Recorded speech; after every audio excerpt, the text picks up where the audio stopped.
All I Want for Christmas Is You, right hand. C, E, G, B, C, B, A, G. Then move your finger 5 up to D. D, C, C, B, C, B, A, G. Then move your finger down 1 note to F.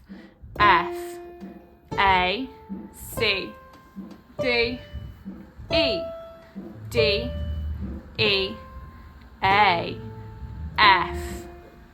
A flat now.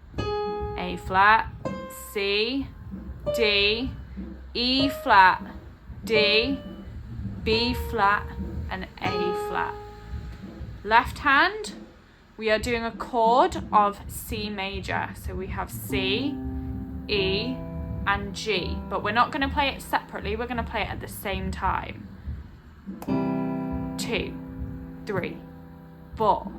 1, 2, 3, 4.